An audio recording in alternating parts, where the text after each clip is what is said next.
Hi, my name is Joseph Schuchter. I'm the Associate Director of Social Impact Assessment at the Miller Center for Social Entrepreneurship.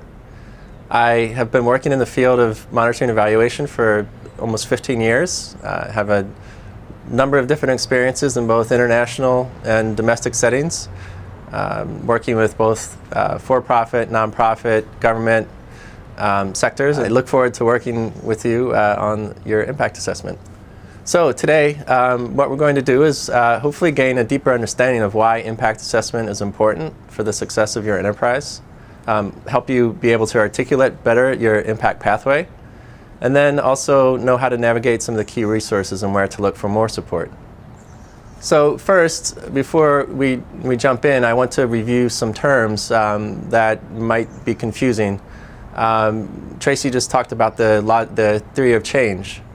And that's one term. You might have also heard the term logic model. While they're slightly different for the terms of this module, we're going to treat them as the same. And in fact, the term that we're going to use is the impact model or impact pathway. And all of these things are really just a means of illustrating the connections and the sequence of steps between your activities and your impact. And they're often presented linearly. But in reality, there's much more complexity, and we're going to talk about that. There's also these terms of assessment and evaluation. I talked about monitoring, what I did in my background. These are all forms of measurement, and they're methods to understand the status and the relationship of various components of your impact pathway. And then finally, metrics. We will talk about inputs, outputs, outcomes, and impact. And we might also use the terms data, indicators, results, but those are all metrics in the end. So, what is impact? Well, your impact should obviously be clearly articulated in your mission statement. And it's the final step at the end of your impact pathway, and it's what you have defined as your endpoint. We have here a few examples, and we don't have time to go through all of them, but I encourage you to have a look. So if we look at the carbon roots example, their raw material, their input is agricultural waste.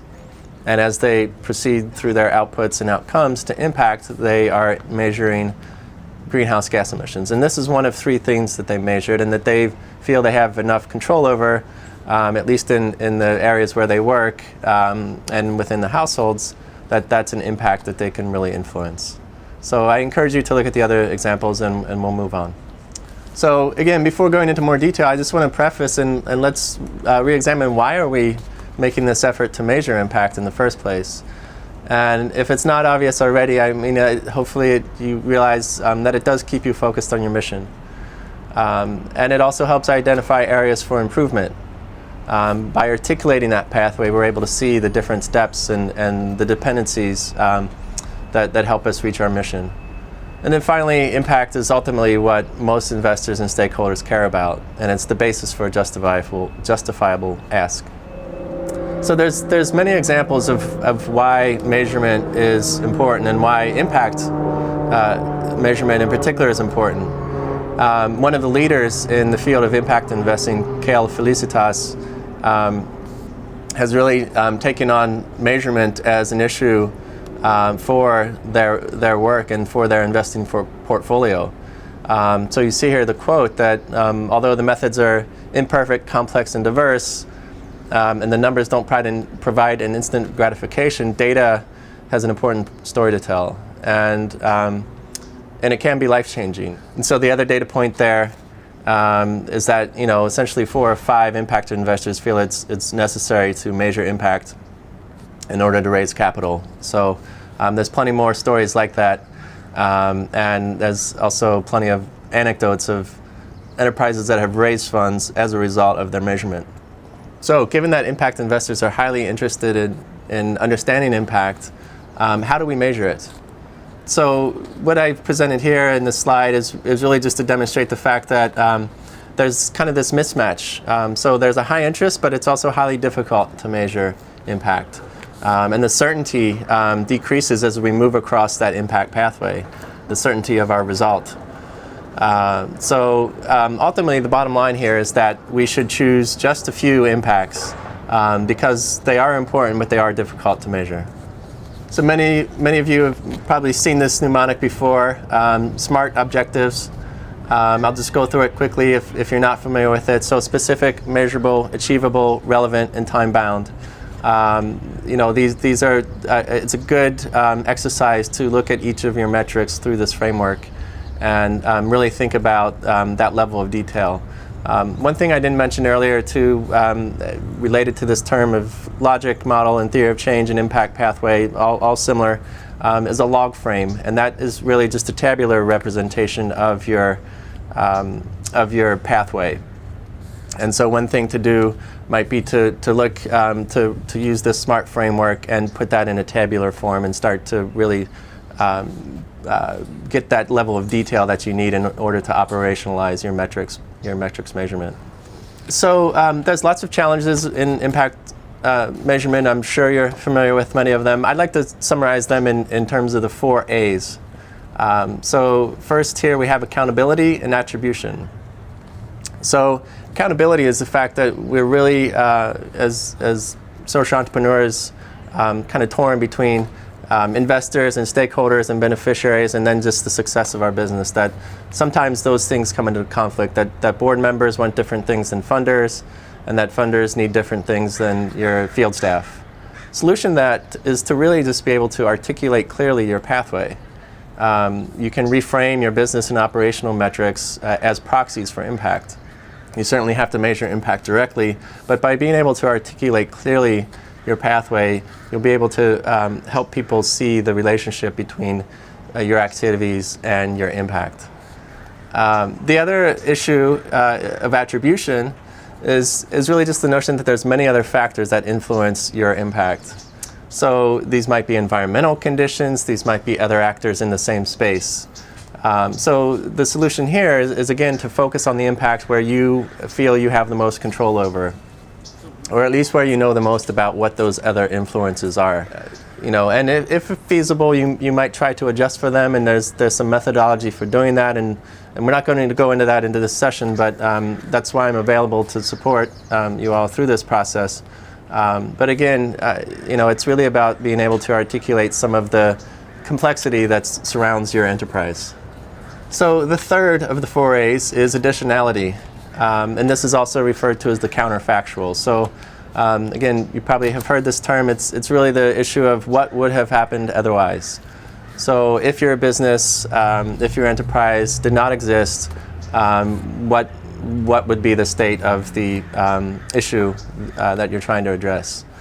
Again, there's not a perfect solution here. Often, this is where randomized controlled trials are used, and I'm not in any way recommending those. Those should only be done by third parties that are well resourced and that can be a partner and not something that you should do as an enterprise. So again, a randomized controlled trial is not the solution for you here. The solution for you is really to have good baseline data. You may consider looking at the impact data in similar contexts where you're not operating. But ultimately, the point here is not to get stuck in trying to prove something, because the counterfactual exists in much of the research world, and it's never is not always addressed. And so, just focused on what's most important for the success of your business, the accomplishment of your mission. Articulate your pathway, and don't worry about the academic imposition of this idea of proof onto your business. And then finally, assumptions. We're all going to make assumptions. We're all going to need to explain the rationale for how we estimate our impact and how we measure our impact. So here the key is just to be transparent, to be comfortable stating your assumptions and documenting very clearly all of your assumptions. And you can, of course, always leverage existing research to help articulate your pathway, to help add some of that evidence to your impact pathway. So let's review. I've summarized in a different way here some of the key pointers and the key lessons I'd like you to take away here. As we just talked about, performance before proof. So you're first and foremost accountable to your own enterprise. And so try as much as you can to draw inferences from your existing data, your operational and business data. Of course, you do have to measure impact directly, and you measure those a few things. But again, we're not here to prove cause and effect. We're here to meet our social mission and to scale as much as we can. Reframe rather than react. So again, when you're confronted by these different accountabilities, don't struggle and don't scramble to go find a data point, but try and reframe the existing data that you have. The next tip I have is humility before hubris, and by this I mean be transparent and be willing to not always have a hockey stick impact. Let's not project our impact or estimate our impact in a way that is somehow too big of a stretch, right? So be transparent, be willing to admit the challenges that you're experiencing scaling your business, and be honest about the measurement process, and I think the results will return to you in many different ways. Document often and tell stories. We didn't really talk much here about the difference between qualitative or quantitative data, and in fact I don't see that as a dichotomy. It's really a spectrum from qualitative to quantitative. So do tell stories. Those are always powerful, and they can always help add to your impact pathway. And on that end, finally, then triangulate. And what I mean by that is really just to use multiple data sources. They might not all be the most precise. They might not all be the most rigorous, but when you add them together around measuring the same impact, it's a lot more powerful. So just briefly, to collect impact data, obviously you want to draw from your existing data and CRM, your customer relation management systems where possible, if they do exist. You can dive deep with some of the stories using focus group and other kind of qualitative methods. For additional breadth, of course, you can conduct a survey. One thing about surveys we have to always be aware of is response and the number of responses. And so what happens when you don't get a good response, if only 20% of your the people you send it to respond, then what you have essentially is a convenience sample, we call it, and that means that you really can't generalize, you can't draw any conclusions about your overall customer or beneficiary base based on that low response. So if you're going to do a survey, just be sure that it's very targeted and specific and will get a good response. So there's also, again, we're going to measure directly a few impacts. There's other impacts that we might estimate from some of our existing metrics. So always measure, of course, your number of goods or service, the number of units of those that you deliver. And where feasible, try and be a little bit specific about the person, the place, and the time where those impacts occur. And this is not necessarily for reporting, but this is for your own purpose, because you'll then be able to really start to target and use that granularity in maybe segmenting your market, refining your operations, or reporting to specific stakeholders. And then in terms of reporting, again, you're going to have a number of different parameters that will add up to ultimately the number of lives impacted. And again, with this notion of assumptions, we have to be very clear in what those assumptions are and how we calculate that number, and be very transparent about sharing those assumptions.